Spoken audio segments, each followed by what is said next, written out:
Yeah, so I couldn't find my laptop, so I grabbed my kids. When I opened it, I saw that it was on some pornographic site. I don't even know how to talk about pornography with my child, but I know that I probably should. Just a Sec Education acknowledges the Wurundjeri and Bunurong people of the Kulin Nation as the traditional custodians and the original educators of the lands on which this podcast is recorded. We recognise that this land was never ceded. A few disclaimers before we jump in. This is a sexuality education podcast. For this series, our content will be aimed at parents of 8 to 12-year-olds. Naturally, we'll be talking about bodies, puberty, sex, porn, and other related topics, so please use your judgment when playing it aloud.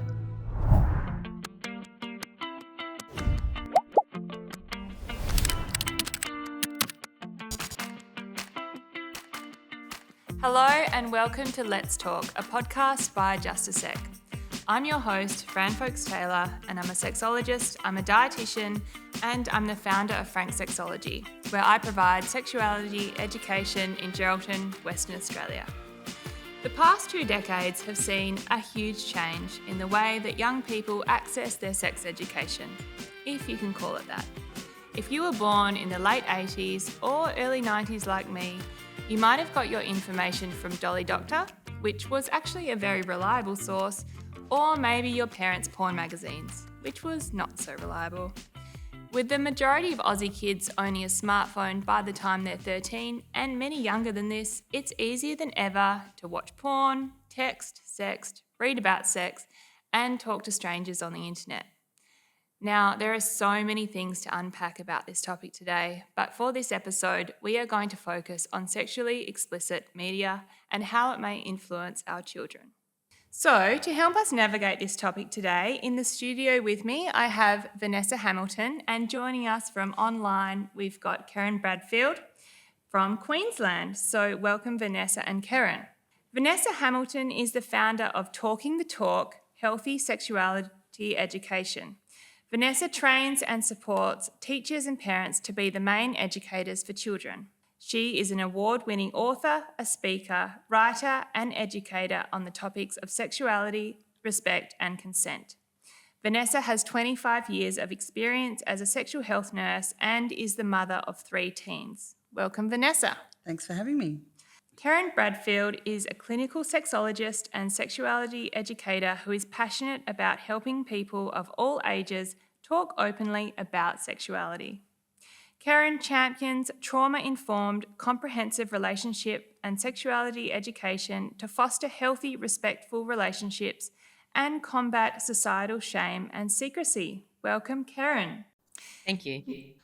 Now, before we get into the episode, Vanessa and Kerrin, I want to ask you both a question that we ask all of our guests, which is, who is your sex ed hero?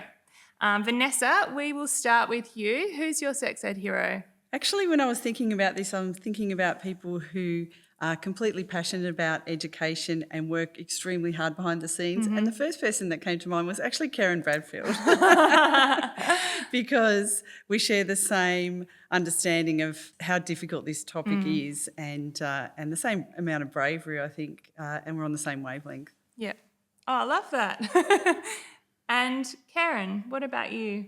So may come as no great surprise, but mine actually is Vanessa, and lots of the reasons that Vanessa said, but it's Vanessa is one of those people who just, that every fibre of her being is committed to keeping children and young people safe.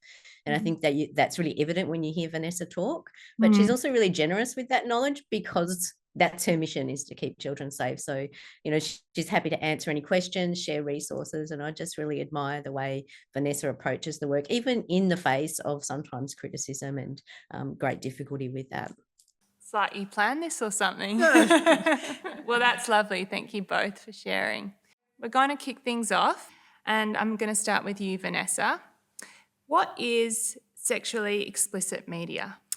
Okay, so sexually explicit media is content that is created and designed with the intention of sexual arousal or excitement for the person consuming it. And that might be in the form of video, of images, audio. We have to add in AI now, and pornography is sexually explicit media.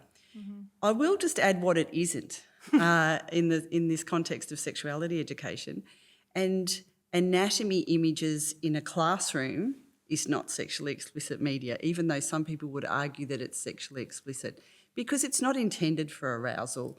It's intended for education. Now, some people might be aroused by seeing the image of a drawn penis with anatomical names, but that's not the intention of it. I think that's really important to clarify the difference between the exposure to images that children see that's typically expected for their development and what's not typically expected. Absolutely, yep.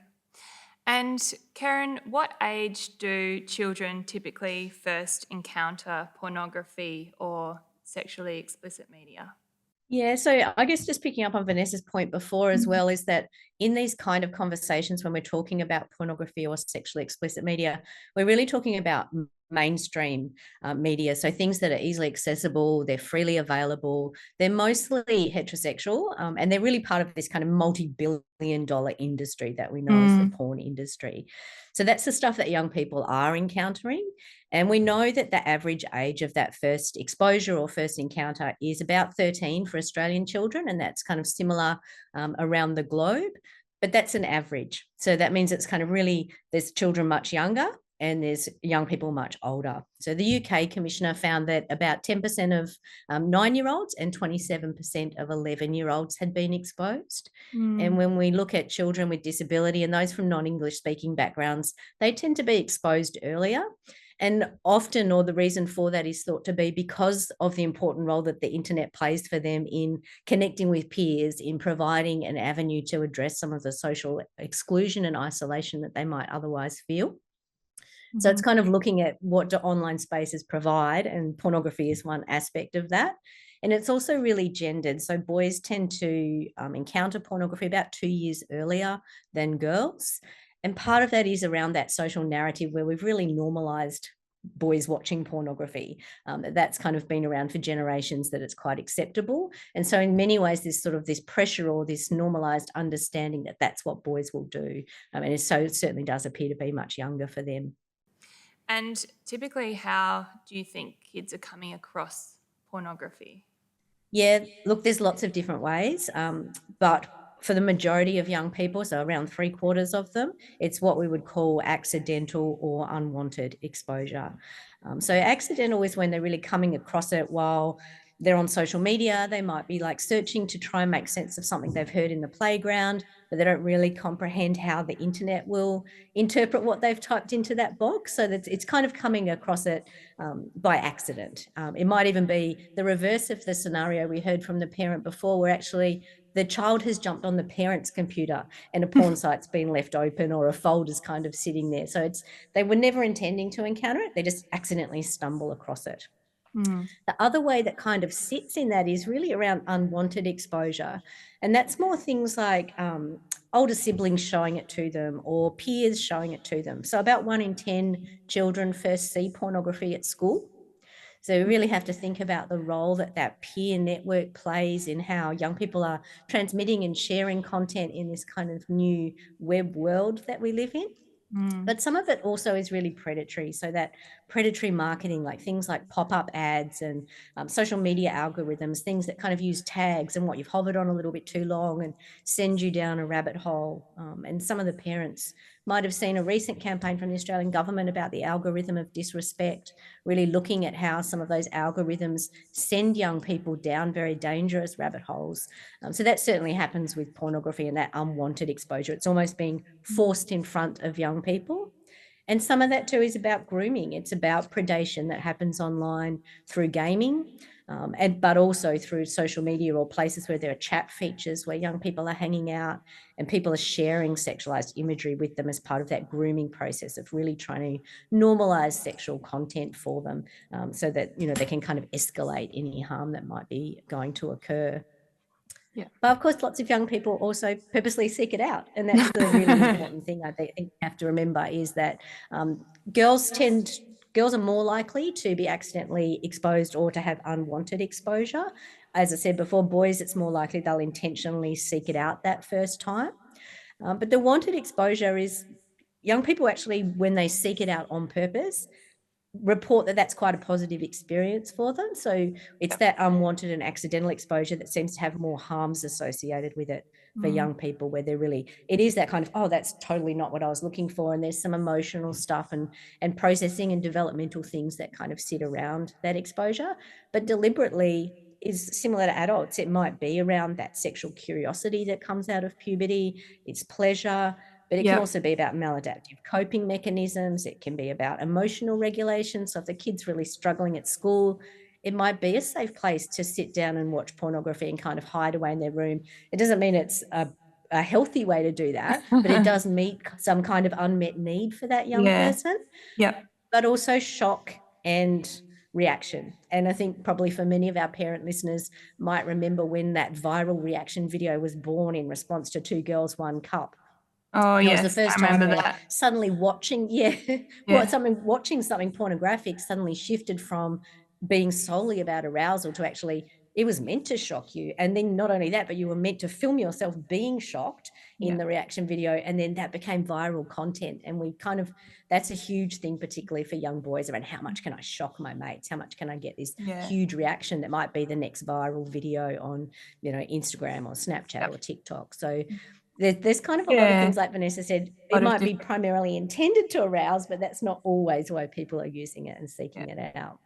I know for me, I was at boarding school and our laptops had just become tracked, and I may have got caught up looking at some things online as a 13-year-old. So intentionally seeking it out didn't end too well in the principal's office, but that's okay. A lot of people think that, as Kerrin said, that children don't access it at school, but they actually do. And when schools have measured what students are looking up, they do find that children are looking up sexually explicit material at school as well as at home. Yeah.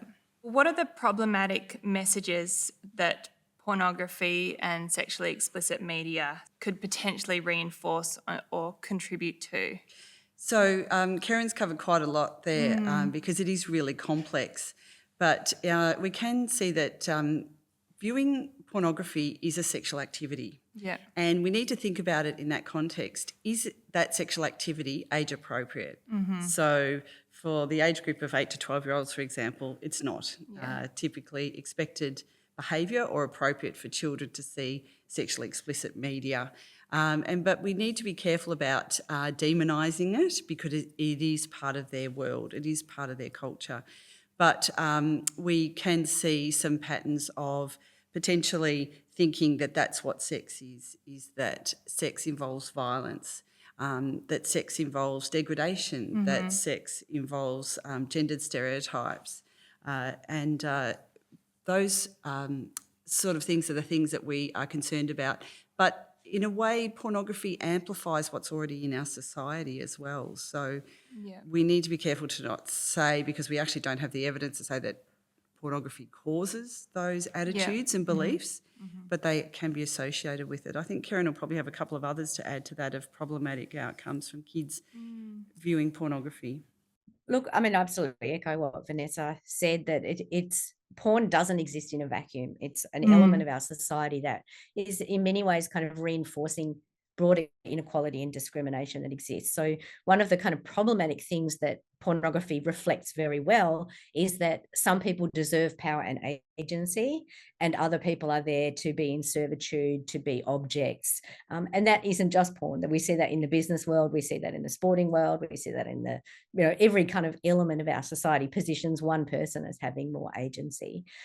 And so in pornography, we're certainly seeing that, in the terms of gender, where men are positioned as being the ones with needs, being the ones who do things to other people, who control the scenario. But it's also really ageist. So things like MILF, where kind of positions anyone over 30 as this niche older person category. It's very racist. So we see the positioning of coloured bodies in specific ways. It's ableist. So again, talking about those kind of niche areas. So these messages that are out there that I think as parents, we spend a lot of time trying to help our children understand empathy and equality and humanity, and really break some of those intergenerational things that aren't serving us. And pornography is there talking quite loudly in the opposite of what our family values might be, to really reinforce that.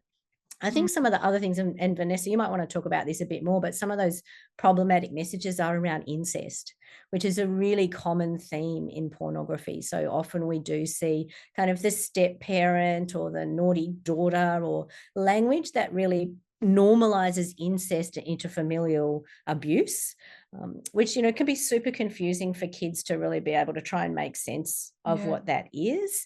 And again, it's normalizing that. It often is used as part of grooming, particularly for younger children. I don't know if you want to speak a bit more about that, Vanessa. I think that's a really important point, Kerrin. We're seeing very high rate of child-on-child problematic sexual behaviour, and we can see that can be related to acting out what they've seen on pornography. And people sort of don't really expect that or understand that is something that we're seeing so prevalent in our society at the moment. And what about when that child is older in relation to sexual and domestic violence? Do you think there's a causal factor there? It's again back to pornography is a bit of an accelerant or amplifying what might already be there, as far as adhering to rigid gender stereotypes or having disrespectful behaviours, if they are already existing and then they're seeing that in pornography, and not getting an alternative information source, such as education about amazing, wonderful, positive, joyful, pleasurable sexual encounters, and someone saying, actually, that's not reality what you're seeing on screen, it's made up. That reinforces perhaps those stereotypes and beliefs, and carry through to their older years as well. Yeah.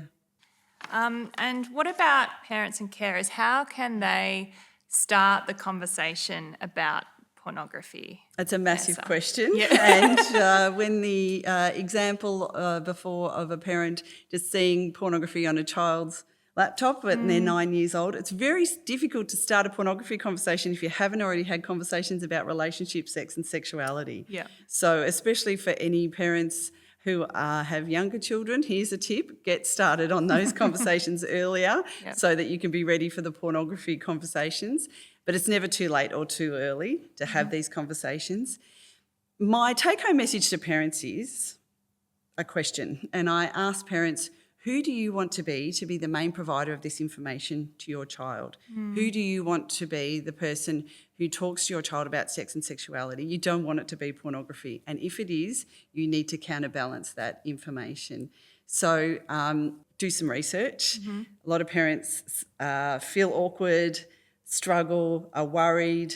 They've got so many fears and myths around having these conversations with kids. And I do say to adults, we've got in our head layer upon layer of stuff about sex and sexuality, often negative, often related to shame. First up, we need to remove those layers in our head, or strip back those layers, excuse the pun, so that we can have the age-appropriate conversation with the child in front of us. So if you need to address, which you do, pornography on a 9-year-old's laptop, you need to say, listen, there's something that's a bit awkward that we need to have a chat about. Talk in the car, both facing forward, that can help. Great tip. Or doing the dishes so that you don't have to look at each other. But 9 years old, it's really not a typically expected behaviour for them to do that. So we really need to take action and be the askable and tellable parent your child needs you to be. So no shame, no punishment. Don't take devices off children when they come and tell you that they've encountered this sort of media on their laptops or on their devices. Otherwise, they won't come and tell you when it happens again. Yeah, that's interesting. It's not their fault that it exists. Yeah. And parents need to say, your health and well-being is really important, is my priority, and I need to tell you about the things, about how unrealistic images of naked people and sex are that you might see on the internet. Because it's not realistically how relationships happen. And so you've got to be really brave, because that means you need to talk about pleasure and what the realistic aspects are, but it does need to be age appropriate. So a bit of research of knowing what to say at what age. Yeah. Yeah, look, I agree with Vanessa. I think it's, it gets easier the more you do it, and it's difficult to kind of suddenly have to have that conversation when you have encountered something. I think it's really important that it's non-judgmental, and there's an opportunity to talk about all those different reasons why people might be exposed to it, why they might deliberately seek it out, to create space for your child to be the expert and kind of share their world with you. So sometimes some of those othering strategies are really helpful around, like, what are the other kids at school talking about around this? Or do you think kids in your class have been watching pornography? So open up that kind of space. I think in terms of the question from the parent before, it can be that you actually say something like, I accidentally found the pornography that was on your computer. That's pretty funny because apparently most people see it for the first time accidentally. Like, really kind of bring a bit of humor, and talking about sex and sexuality has to be fun. It has to reinforce that it's about pleasure, that it's about respect, it's about communication. So really pulling all of that stuff into the way that we parent is really important. But I think too, practically, particularly when we are talking at that 8 to 12 age group, that there then has to be some tech sweeping, that you really have to think about what filters are on your computer, how you're blocking those websites on devices, where devices in the home are positioned. When we think about the internet is like the ocean for Australians. We know there are sharks, we know there are rips. We don't stop our children going into the ocean, but we spend a great deal of time teaching them to swim, teaching them what the red flags mean, how to identify rips. And that's the internet, is that, yes, there are sharks on it and there are things that are unsafe, but let's have the conversations and give you the skills so that you can go out there and enjoy it. We don't want to block it. We don't want to take devices away from them, but we have to instill some of that safeguarding that is the parent and carer responsibility, to really make sure that we're putting in place those things to support young people as best we can. And I think that's hard, is often parents feel overwhelmed by technology, that they're not really sure how to go about these things, how to get started, or they don't want the child to think that they don't trust them. And I hear that a lot from parents, is that, oh, they'll think I don't trust them. So I think some really good language around that is about, I'm checking in on you, I'm not checking up on you. This isn't about not trusting you. This is about an opportunity, just like have those check-ins, jump online together. That's where those teachable moments are that are going to bring the real gold, because the pop-ups will come, the ads will come, the algorithm will send you both down a rabbit hole. And then you can actually talk to the child more about what those real experiences are that they're having as well. A lot of parents ask, what age should we talk to our children about pornography? Yeah. And hopefully you talk to them about it before they see it, because they will see it. And it's important not to say good or bad, or that pornography is bad. I mean, respectful, loving sexual encounters aren't bad. And if you say it's bad, then they won't come and tell you about it. So you need to avoid that language. But people say, what age should we tell them? And the answer is, we should tell them when they have access to the internet. So, of course, you don't talk to a 3 or 4-year-old about pornography, but you do tell them that if they get their early warning signs, because you've done great body safety education, but that's another topic, about if you get your early warning signs about something you see on the iPad, turn it over and come and get me. And then your language increases. So when you're talking to the 5, 6, 7-year-olds, you're talking about the internet's fantastic, but sometimes there's some images on there that really make us feel uncomfortable, and that might be things like being cruel to animals, or there might be things about war. But there's also images of naked people and adult images, and they're not intended for kids, and you need to let me know if they show up. So, and these conversations are continuous and ongoing, and lots of them. You need to continually revisit these topics often. It's certainly not a one-off chat, that's for sure. And what about, so say a 12-year-old, you know that they're watching porn and they might be, I guess, coming to you with those, the images they've seen, which might be more sort of those unsafe practices, or if there's strangulation involved, or, do you address those specific acts? That's a really interesting question. I'd just like to acknowledge the differences in pornography. What kids are exposed to do commonly have unsafe acts in them. Just to acknowledge at this point for the adults who are listening, there is things like ethical pornography, where the participants are being paid adequately, they have contributed to the script, and they're being treated fairly. But that takes a credit card and time to go and find it. So just to be clear, kids aren't seeing that. Kids are seeing this extreme pornography that's designed to shock. And sometimes I think we do need to acknowledge some of the things. They've seen it, so we need to talk about it. We're seeing an increase phenomenal numbers of young people thinking that strangling a partner, strangulation's not choking. Choking's when you choke on a lolly. It's strangling, or strangulation is typically expected of a sexual encounter when it's not. So we do need to have these really brave, open conversations because, again, you want to be the person who's giving them this information and asking them about it. As Kerrin said, the other day I saw, you could say to them, I had some pornography popped up on my screen. What do you do when that happens for you? So don't assume they haven't seen it, because more likely than not they have. Yeah. It's about connecting with your kids and having conversations about other things and then opening up so that you're that askable, tellable parent. And Kerrin, just to sort of move on, what is sexting, and I guess how can parents and carers talk about internet safety with their children, particularly around sexting? Yeah, so sexting is the sending and receiving of sexually explicit images, videos, or texts. It's always been there. People have always kind of swapped artworks or photography. The Polaroid camera was a great invention for people in terms of being able to swap sexual imagery. But when we talk about it with children, particularly younger children, but really teens as well, the first thing I think that we have to make very, very clear is the legislation around it. That, it's important that we have some of those behavioural and social discussions as well. But young people need to know that it's a crime to take a picture of a person under 18, even if that person is them and they're the ones taking the picture. So that's creating child exploitation material. It's a crime to send or share that picture because that's distributing child exploitation material. And it's a crime to receive and keep that picture because that's possession of child exploitation material.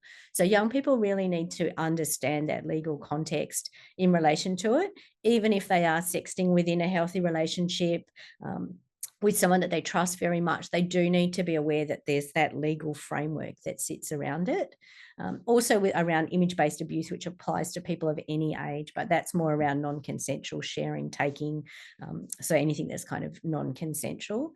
But again, it comes down to some of those skills around internet safety, around what are the kind of blocks on our phone, who are we talking to online, is this somebody that we trust? For children, we need to be having the conversation around you absolutely should not be taking photos of yourself with no clothes on. That's very unsafe. That's not something that kids do because it's a sexual activity, and to be sexual, you need to be old enough. So using some of that language, again, not shaming children and making them feel bad about their bodies. There's a great freedom in childhood to be able to run around with no clothes on. And you don't really get much of that before the kind of shame of puberty kicks in and kids suddenly want to put clothes on and hide away, and you don't get to see their cute little bottoms running around anymore. So we don't want to put shame around that and limit that, but also that shouldn't be done in front of a camera. Or if we want to take photos of our kids, we need to be asking them. We need to really model that behavior around, can I take a picture of you? Maybe you should put some swimmers on or something, like if they're in the nude, kind of model that. Not that there's anything wrong with a parent taking a picture of their child in the nude as part of capturing a memory, but we want to teach what those kind of appropriate things are. So let's go and put some swimmers on and then I'll take a picture of you because you look really cute today. So I think modeling that is super important. And also in feeling powerful in our role as a caregiver, what we do really well, I think, with small children is cognitively filter the world into developmentally appropriate ways. So we will say things like, oh, look, that's a dog. Dog starts with D. We're taking all that information into the world and we're putting it through our own brains and we're spitting it out in a way that our children can make sense of. And then we might build on that and say, and we have to be careful with a strange dog because they can bite. But we kind of stop doing that in relation to anything sexual. It's like we suddenly don't want to talk about it at all, so we clam right up. So it is kind of looking for those little opportunities where we can go, oh, look, that person has got no top on. Wonder why we can't look at women's nipples and men's nipples are different. Like start to open up some of those conversations around bodies. Because I think, with sexting, for older children and teens, it can be a developmentally appropriate activity. It can be a safe sex activity where they can really communicate. But again, there's a lot of those skills that need to sit around it and some of those conversations around awareness. That's right. And as Kerrin said, we need to see for the teens, the older teens, that it becomes a sexual activity that can be a positive one as well, that they might take into their older experiences. We need to acknowledge that young people, children, start their average age of sexual activity is around 15 years old, and that's an average age. So they need information well before that. So if we're thinking about 8 to 12-year-olds, you're scaffolding information about using phones, sharing images. Yes, they need to know it's illegal, but it's also not age appropriate for them to be sharing images at that age, just as we wouldn't expect that they were having even those consensual first encounters of kissing each other and those sort of things. They're not really appropriate till a bit older as well. And there's been some debate about telling children not to do it. When I say children, at this point I mean 17 and under. Some people think we just should say it's illegal, don't do it. It's part of their world. They need information. We need to give them a bit of credit for the fact that they can actually manage these things quite well a lot of the time, not all of them. But with more information, knowledge is power, and we know that children are safer, healthier, happy and well when they've had age-appropriate information throughout their schooling. That includes in real life and online. And as parents and carers, would you recommend sort of creating specific rules around that in the household, given it's such a, I guess, with the legalities around it as well with that subject? Absolutely, and kids need that guidance. There just should not be devices in bathrooms and bedrooms of young children. That's just inviting the whole world into their bedroom or their bathroom. For the littler children, you can say, oh, I accidentally brought my phone into the bathroom. Lucky, I shouldn't have done that because I might take a photo of a naked body. That's a young age. But for the older ones, you need to talk about the fact that their digital footprint, and once an image is out there, it's out there forever. Literally, yesterday I was talking to my 17-year-old telling me about the YouTuber, the very, very famous YouTuber, I don't know the name because I'm a boomer, but who has their history of creating an OnlyFans account it's a male YouTuber with another male has surfaced, and that was years and years ago, and they're devastated. Consensually, they were in their 20s, but that's had a big impact on them. So that was a fantastic teachable moment to talk about the fact that anything that you do online can show up anytime. Once it's out there, you can't control it. It's your digital footprint. More and more now, so much data mining happens online.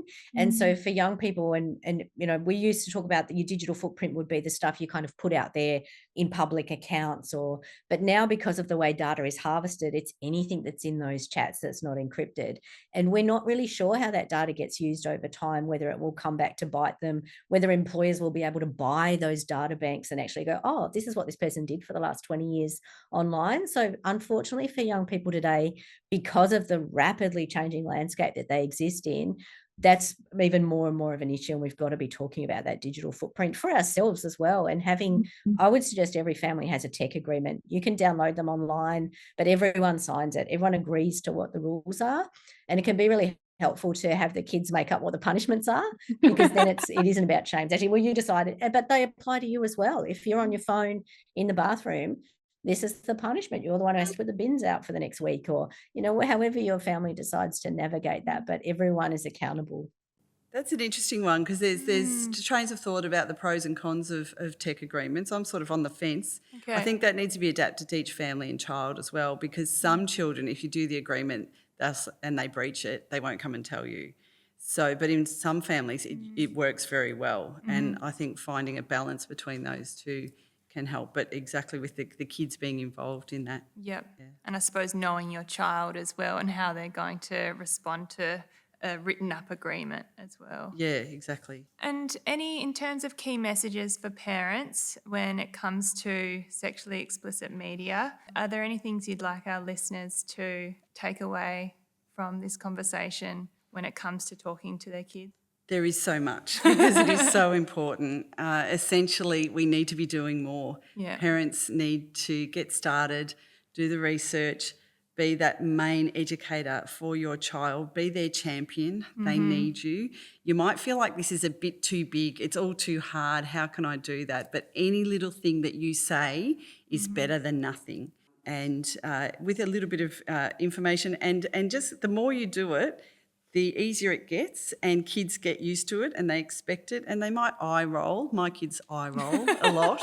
But it's okay to say, I know you don't want to hear this or talk about this, but I just need 5 minutes of your time, especially those older ones, those 15-year-olds, picking on an age. I know you don't want to talk about this, but I just need 5 minutes of your time to tell you something really important. Now, you may not get anything back from them, but they are listening. Yeah. And the other thing is just check in with your school and see what education is happening in the classroom, because in an ideal world, we want kids to get information from the classroom and from home, not from where they're currently getting it from, which is TikTok, pornography, popular culture, media. Use the teachable moments that are around you every day. Get in the car and turn on commercial radio, and you could talk all day till the cows come home about disrespectful song lyrics. All of those little messages are part of pornography conversations, even though you're not mentioning pornography, for example. Yeah, that's great advice. I guess all I would really add to that is for parents, it can be really helpful to reflect on your own relationship with pornography, around whether you yourself view it, whether it's something that you've never engaged with, what are the things that you kind of find problematic about it. So really sit down and have that reflective thought about it. Talk with your partner about it if you've got one. What does it mean in your relationship? And also then looking at how that relates to the family values that you want to instill. And I think first and foremost is to be so careful not to give kids shame around it, shame for encountering it, shame for being interested in it. As Vanessa said before, like, it isn't young people's fault that pornography has become the default sexuality educator. It's, there's a void that porn's very conveniently jumped right into, and we all have the power to step into that void and really make it the conversations better around what is healthy and pleasurable and equitable relationships. Wonderful advice. Okay, we are now going to move on to our Sex Ed Spotlight. Right. So this is where we ask our guests to help answer a question that's been sent in by a parent or carer from the community. And of course, listeners can tailor the response to suit their personal situation. So today the question comes in from the parent of a 9-year-old child who's in grade 4. So their child's school is dealing with some things that are unfortunately quite common. The parent says, "There's been some visual images going around my child's school. They're aged 9. The school is great and they're dealing with it, but how can I specifically support my child? They don't want to talk about it, and I don't want to be the type of parent who just says, you can talk to me about anything. I want to be proactive with this because I can see that it's troubling them." Any advice? Well, it's great that parent wants to be proactive and that they've seen that it's troubling, and you can't just say, come to me anytime and then leave it at that. That's just not enough. Using books is just a fantastic prop for parents. There's lots of different things you can do, but using books, giving the child a book, you can put it under their pillow if they don't want you to be seen to be giving it to them, in the family environment. Just, again, using those teachable moments that don't necessarily address that specifically and working up to those conversations. Just get started and have the conversations. And also to say, because the other families at the school might be addressing it in different ways, probably inadequately, to really open up to say, you can have any conversation in our household, you can ask any question. But again, it's not your job to teach the other kids at school. Yeah. So if parents can sometimes be reluctant, what if I'm giving them too much information? You're never giving them too much information. It will just go over their head if they don't understand it. Yeah. But generally we're playing catch up and we're not really giving kids enough information. So just get started. Yep. I agree again. It is about being proactive. If we say, if there's anything you need, just come to me, the child won't do that. So I think it's about naming it as well. So it might be saying something like, sometimes when we see images, they can really stick in our mind. Have you been thinking about those things, the images that have been going around school? So actually, like, naming what the issue might be, that you've noticed a change in the child's behaviour, and then asking quite a specific question around it. I think another way that you can be really proactive is actually just saying to them, look, you might have questions about what's been going on at school. Can I just have 5 minutes of your time? And I want to jump online and show you some resources if you're curious. And then take them to the eSafety Commissioner website. There is a great kids portal on there with videos, and you can download games on there that are all kind of teachable moments. So I think it's some of that directing the child in the direction where they can get some of that agency and self-sufficiency around finding what they might actually need without having to talk about it, but also remaining involved and showing that you are that askable parent. Yeah, and reminding them, Kerrin's just reminded me that saying it can be like a scary movie. It can get in your head and keep replaying in your head. So you manage it like that, giving them distraction to not think about it. Try and avoid it because sometimes it can impact us every day. Just being that person they'll come to for the future is more important than anything. No shame. Well, thank you very much, Vanessa and Kerrin, for joining us today. Where can our listeners find you, Vanessa? So most of my content is on my website, talkingthetalksexed.com.au. I've got a book list on there for people to access books. My favourite suggestions are there, lots of blog posts, and I've done a whole lot of links as well to things like the E-Safety Commissioner, Kids Helpline, and other resources for parents to inform themselves first. Great, thank you. And Kerrin? And they can find me at Respect Collective. So Respect Collective is a plug-and-play curriculum and digital resource hub, and that's for high school educators who are passionate about delivering a high-quality RSE. So we really provide this program in schools, so it's really important, I think, for parents to advocate for schools to be doing that. They are mandated to do it, so a bit of parent action would be great. Thank you. And for any resources that we've mentioned today, please go to our show notes. And thank you for joining us for this episode of Let's Talk. If you enjoy the podcast, please follow and share with your community. And you can find us on Instagram at its_justasec or online at itsjustasec.com. And this is also the final episode for this series of Let's Talk. So to wrap things up, I'm going to leave you with this little analogy. So imagine that comprehensive sexuality education is a brick house. Firstly, you prepare the site and you lay the foundation, so the concrete slab. This may be those early conversations with your children about body parts and their correct names, consent, so being the boss of your own body, perhaps having those initial conversations about babies and pregnancy, and then you build the walls, brick by brick by brick. If we imagine each of those bricks as just a small conversation about a sexuality topic, then we can take the pressure off parents and carers to build that house in a day, which, as most of us know, isn't really achievable anyway. Because children also need time to absorb and process information and address things when they come up, until finally that metaphorical roof goes on and our children evolve into adults who are well-informed, authentically themselves, assertive, and they're able to make choices that best serve them and their sexual well-being. I'm Fran. Thank you for listening, and remember, it takes only just a sec to start these conversations.